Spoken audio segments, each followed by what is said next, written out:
নমস্কার বন্ধুরা। আজকে গল্প শোনাবার আগে একটা বাড়ির কাজ দেব। সেটা হলো, এই গল্পটা পুরো শোনার পর কমেন্টে অবশ্যই জানাতে হবে, আচ্ছা আপনারা যখন স্কুলে পড়তেন তখন আপনাদের নামের সাথে কি জুড়ে ছিল, খারাপ নাকি ভালো? আমি খারাপ কিছু করতে পারিনি, কারণ বাবা মার ভয়ে। আর ভালো, সে আমি কোনো দিক থেকেই ছিলুম না, তাই খারাপ বা ভালো কোনো তকমাই আমার জুটেনি। আপনাদের কি জুটেছিল কমেন্টে কিন্তু অবশ্যই জানাতে হবে।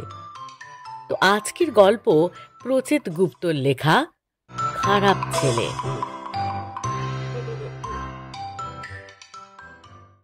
ক্লাস 7-এর বিশ্বনাথ লেখাপড়ায় অষ্টরম্ভা। পরীক্ষার হলে প্রশ্নপত্র হাতে পেলেই তার পেট ব্যথা শুরু হয়। পরীক্ষা না দিয়ে বাড়ি চলে যায়। খেলাধুলোতেও মোটে চৌকস নয়। ফুটবল খেলতে নামলেই হয় হ্যান্ডবল নয় সেম সাইড করে বসে। সেই কারণে টিমে চান্স পায় না। আর গানের গলা, বাপরে, শুনলে হয় পালাতে হবে নয় রামচিমটি কেটে থামাতে হবে। ছেলেটা আঁকতেও পারে না, গোল আঁকতে দিলে চৌকো করে ফেলে। ড্রয়িং পরীক্ষায় তার হাইয়েস্ট নম্বর 10-এর মধ্যে 1.5। সব মিলিয়ে বিশ্বনাথ আমাদের স্কুলের একজন খারাপ ছেলে। মজা হলো, স্কুলের ছেলেদের কাছে এই খারাপ ছেলের ডিমান্ড মারাত্মক। তাকে নিয়ে সারাক্ষণ টানাটানি। এর একটা গোপন কারণ আছে। সেই কারণ বলার আগে আমাদের ভালো ছেলেগুলোর কথা একটু বলে নিই। সব স্কুলেই কেউ লেখাপড়ায়, কেউ খেলাধুলায়, কেউ গান বাজনায় ভালো হয়। সবাই তাদের নিয়ে গর্ব করে, আশা রাখে একদিন কেউ কেটা হবে। আমাদের স্কুলও সেরকম। অনেক ভালো ছেলে আছে, যেমন ক্লাস 8-এর জীবন। জীবন হলো লেখাপড়ায় ভালো ছেলে। তাকে আমরা বলি অঙ্ক ওস্তাদ। স্যার তার খাতা দেখার আগেই 80 নম্বর দিয়ে দেন, তারপর খাতা দেখা শুরু হয়। তবে আমরা তাকে মোটেও সহ্য করতে পারি না। জীবন বিরাট ন্যাকা ছেলে। পরীক্ষায় 100-র মধ্যে 100 পেয়েও সে মুখ বেজার করে বসে থাকে। আমরা অবাক হয়ে বলি, এ কি রে জীবন, ফুল মার্কস পেয়েও তোর মুখ বেজার কেন? জীবন কাঁদো কাঁদো গলায় বলে, গতবারও তো 100 পেয়েছিলাম, এবার ভেবেছিলাম 1-2 নম্বর এদিক ওদিক হবে। তোদের সকলেরই তো হয়েছে, নম্বর কম হয়েছে নয় বেড়েছে, আমার কেন হবে না? আমার কি দোষ? আমি কেন প্রতিবার 1 নম্বর পাবো? এই ছেলেকে কি করা উচিত? গালে গুনে গুনে 3 চড় মারা উচিত কিনা? আমাদের হাত নিষ্পিস করে, কিন্তু চড় মারতে পারি না। অঙ্কে 100 পাওয়া ছেলেকে চড় মারলে স্যারেরা আমাদের পিঠে কিল মারবেন। যাক, এবার অন্য ভালো ছেলের কথা বলি। ক্লাস 7-এর সাত্তকী ফুটবলে ফাটাফাটি। ছোটখাটো চেহারা। স্কুল লিগে প্রতি বছর 3টে করে হ্যাট্রিক তার পকেটে থাকে, যাকে বলে হ্যাট্রিকের hattrick. Game teacher Ardhendu sir একদিন গম্ভীর মুখে বললেন, দেখিস, এই ছেলে অনেক বড় প্লেয়ার হবে, ইস্টবেঙ্গল টিমে খেলবে। মুকুল বলল, স্যার আপনি কি করে বুঝলেন ও ইস্টবেঙ্গলেই খেলবে? মোহনবাগানেও তো চান্স পেতে পারে। মুচকি হেসে স্যার বললেন, আরে বাবা, আমি সব বুঝতে পারি। খেলাধুলো নিয়ে তো কম দিন থাকা হলো না। ওর বাঁ পায়ের শট দেখলেই বোঝা যায় টিপিক্যাল ইস্টবেঙ্গলে খেলার শট। মুকুল আরো অবাক হলো, বাঁ পায়ের শট দেখে কখনো টিম বোঝা যায়? সাত্তকী নিচু গলায় বলল, স্যারের কথা বাদ দে, আমার বয়ে গেছে ইস্টবেঙ্গলে খেলতে। আমি মোহনবাগানের সাপোর্টার, খেলতে হলে মোহনবাগানের হয়েই খেলবো। স্যার ইস্টবেঙ্গল বলে ওরকম বলছে। ইস্টবেঙ্গল মোহনবাগান যেখানেই খেলুক না কেন, সাত্তকীর স্বভাব মোটে ভালো নয়। ক্লাসের টিম তৈরিতে সে সবসময় খবরদারি করে। সুমন এবার খেলবে না, অনুপমকে নিতে হবে, তপনকে বসিয়ে দিতে হবে 10 মিনিটের মধ্যে, নামাতে হবে বিদ্যুৎকে, এইসব ও ঠিক করবে। এই ঠিক করার পিছনেও গোলমাল আছে। শোনা যায় টিমে ঢোকার জন্য অনুপম বিদ্যুৎরা তাকে এগরোল আইসক্রিম খাওয়ায়। সবাই এটা জানে, কিছু বলতে পারে না। ওর কথা না শুনলে বিপদ। ম্যাচের দিন জ্বর হয়েছে বলে ডুব মারবে, ক্লাস অবধারিত হারবে। যতই ভালো খেলুক, ক্লাসের সবাই সাত্তকীকে অপছন্দ করে। 6-এর তপবিজয়ের গানের গলা সুন্দর, শুধু সুন্দর নয়, বাড়াবাড়ি ধরনের সুন্দর। টিভিতে রিয়ালিটি শোতে অল্পের জন্য চান্স পায়নি।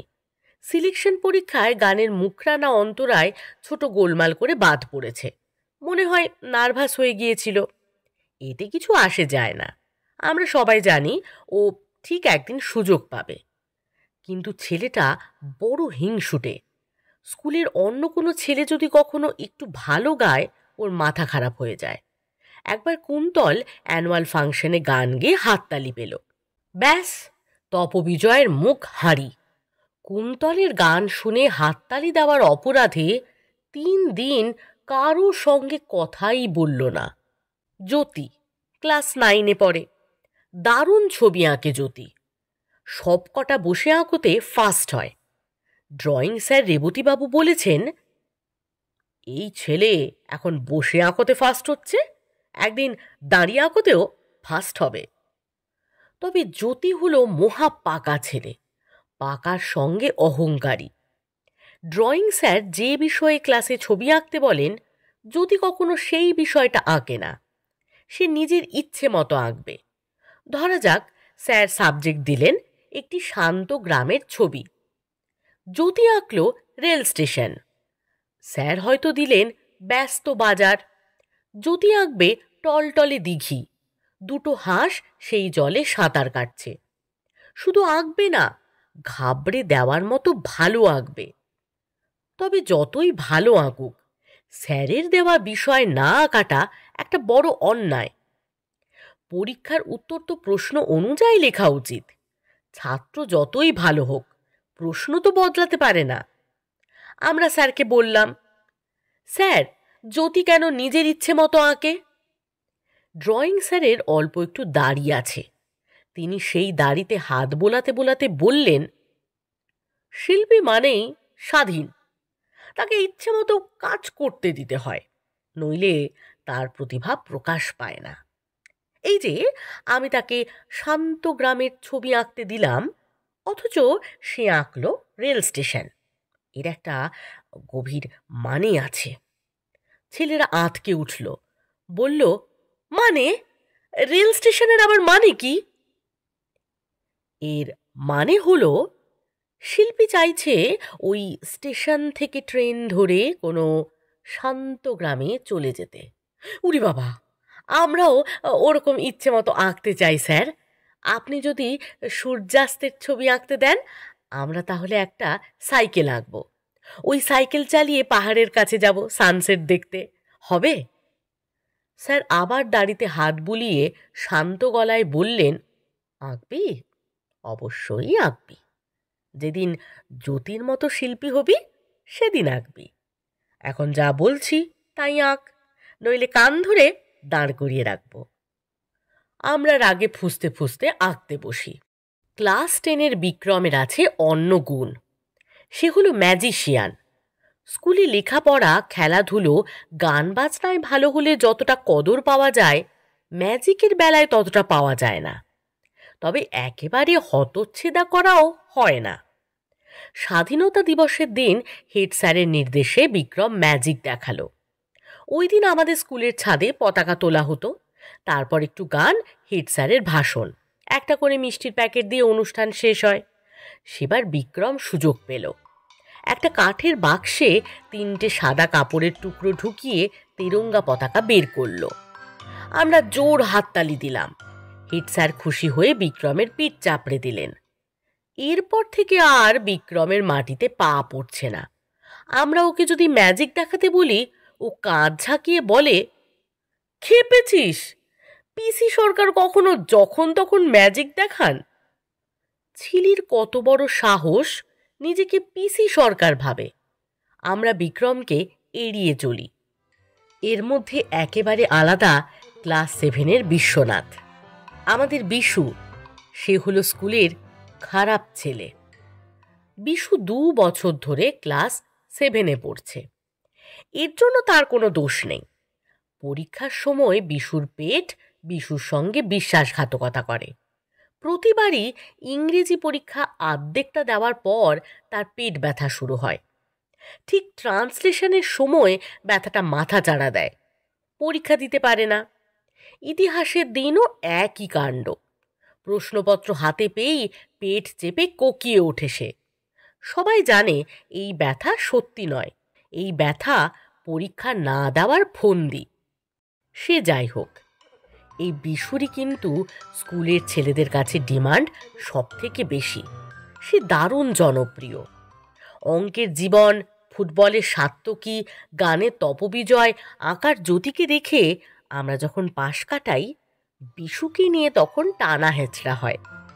টিফিনের সময় তাকে নিয়ে যাওয়ার জন্য ক্লাস 7-এর সামনে সব ক্লাসের ছেলেরাই দাঁড়িয়ে থাকে। আগে ধস্তাধস্তি হতো। ক্লাস 7-এর ছেলেরা রোজই বলতো, আজ আমরা বিশুকে ছাড়বো না, আজ ও আমাদের কাছে থাকবে। ক্লাস 8-এর ছেলেরা বলতো, তোরা তো সব সময় ওকে পাস, এখন আমাদের একটু নিয়ে যেতে দে। ক্লাস 9 বলতো, কোনো কথা শুনবো না, আজ বিশু আমাদের জন্য বুকড, দেরি করিস না, টিফিন তো মোটে 20 মিনিট, এক্ষুনি ফুরিয়ে যাবে। ক্লাস 10-এর ছেলেরা বড়, তারা এসে আলগোছে বিশুর কাঁধে হাত রাখত, চোখ পাকিয়ে বলতো, চুপচাপ আমাদের ক্লাসরুমে চল, নইলে গাঁটটা খাবি। ক্লাস 6-এর ছেলেরা ছোট, তারা কুঁই কুঁই করতো, বলতো, একদিন তো আমাদের কাছে যাবে বিশুদা, নাকি যাবে না? আমরা সবার ছোট বলে এত অচ্ছেদা। এরপর বিশু নিজেই একটা ব্যবস্থা করেছে। সে সোম, মঙ্গল, বুধ ভাগ করে নিয়েছে। এক এক দিন এক একটা ক্লাসে যায়, টিফিনের সময়টা কাটিয়ে আসে। যে ক্লাসে যায় তারাই ভাগ করে টিফিন খাওয়ায়। বিশু খেতে না চাইলে ভালোবেসে জোর করে খাওয়ায়। শুধু টিফিনের সময় নয়, স্কুল বসার আগে বা ছুটির পরও তাকে ছেলেরা চেপে ধরে। বিশু প্লিজ একবার। বিশু একটুখানি। বিশু না বলিসনি ভাই। বিশুকে আমরা ঘুড়ি, লাট্টু, স্ট্যাম্প, ছবির বই উপহারও দিই। বিশু লজ্জা পায়, বলে, আমার এসব লাগবে না, তোরা আনন্দ পেলেই হলো। আমরা বলি, বেশি পাকামি করবি না, গাঁটটা খাবি, সব কিছুরই একটা দাম আছে। তাছাড়া তুই তো জোর করে নিচ্ছিস না, আমরা খুশি হয়ে দিচ্ছি। বিশুর এই জনপ্রিয়তার খবর স্যাররা তেমন জানেন না। হেড স্যার তো নয়ই, আমরা যতটা পারি গোপন রাখি। ব্যাপারটা গোপন রাখার মতোই। কিন্তু সেদিন ভয়ঙ্কর একটা কাণ্ড হলো। টিফিনের সময় আমরা দেখলাম জীবন, সাত্তকী, তপবিজয়, জ্যোতি আর বিক্রম দল বেঁধে হেড স্যারের ঘরে ঢুকছে। মিনিট 10-এর মধ্যে তারা বেরিয়েও এলো। তারপরই পিয়ন রাধুদা বিশুকে ডেকে নিয়ে গেল। রাধুদা মানুষ ভালো, স্কুলের ছেলেদের ভালোবাসে, বিপদের আগে সাবধান করে দেয়।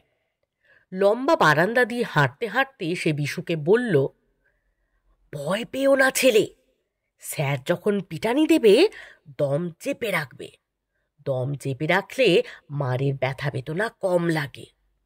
বিশু আঁতকে ওঠে, বলে, স্যার মারবে? মারবে কেন? মারবে শুধু নয়, উনি যেমন রেগে আছেন দেখলাম, তাতে স্কুল থেকে তাড়িয়েও দিতে পারেন। বিশু বিরাট ভয় পেয়ে বলল, তাড়িয়ে দেবেন কেন? তাড়িয়ে দেবে কেন? রাধুদা নাক টেনে বলল, তাড়িয়েই যে দেবে তাতে আমি নিশ্চিত নই, এটা নির্ভর করে মারধরের ওপর।